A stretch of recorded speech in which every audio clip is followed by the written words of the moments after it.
Bonjour, c'est Emmanuel. Alors, voici le Drunken's Path, qui est donc le chemin de l'ivrogne. Il existe donc deux gabarits. Le grand gabarit qui possède la lettre E et F, d'accord, donc c'est intitulé large, et de celui-là qui en fait a des gabarits qui vont de A à D. Alors, sur les gabarits de A à D, vous allez avoir des repères.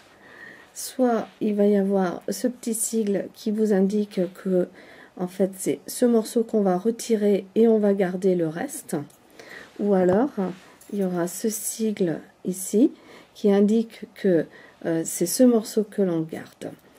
Alors soit on le garde en coupant à partir d'un carré, soit autrement on coupe une bande comme ici de la hauteur donc du gabarit et on vient y tailler les morceaux. Donc ici ça c'est un D, et un D est indiqué ici comme étant un morceau, le morceau du coin.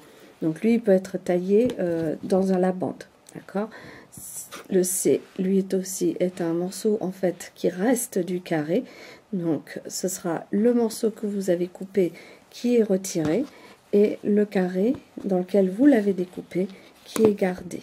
Voilà, donc j'ai coupé 3 carrés dans 3 tissus différents.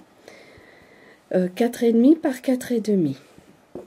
Donc, il y en a un, le premier, que voici. Lui, j'ai enlevé le A. Donc, le A, et ce morceau-là, donc je le retire. Il va me rester mon carré avec donc mon arrondi. Et en fait, le A étant indiqué ici 3 inches, vous allez trouver son complément ici sur le B, 3 inches. Et comme vous voyez, les deux éléments se complètent, d'accord. Il y en a un, c'est le carré de l'extérieur, et l'autre, c'est l'angle. Donc, c'est le A et le B qui viennent se compléter.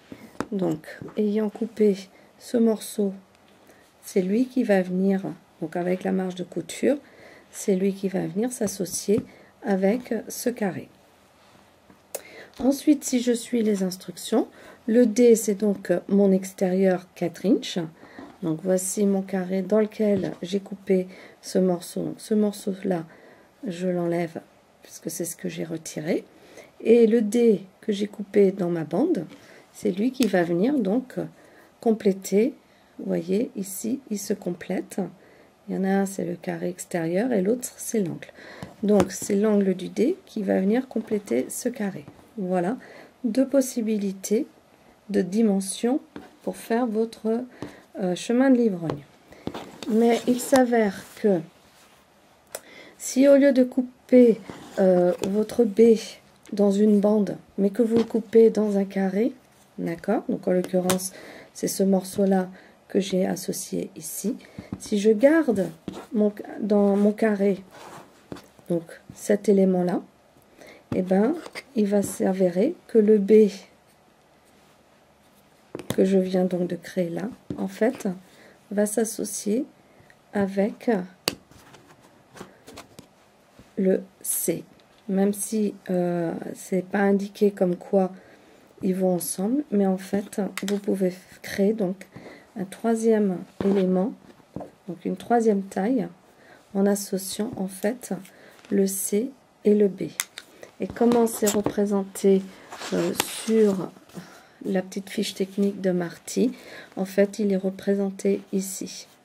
Ils vous disent que si vous coupez votre carré et ensuite l'intérieur, le petit morceau du C, ces deux-là sont compatibles. Donc en fait vous avez ces deux-là qui s'associent, ces deux-là, mais aussi le B et le C. Et c'est bien, en effet, j'obtiens bien 3 carrés. Et donc le seul morceau qui n'est pas utilisé, c'est le morceau que j'ai retiré du carré A. Voilà. Et voilà comment on associe tous ces gabarits ensemble. Et comment donc comprendre l'indication de ces petits sigles sur les gabarits. Voilà, à bientôt.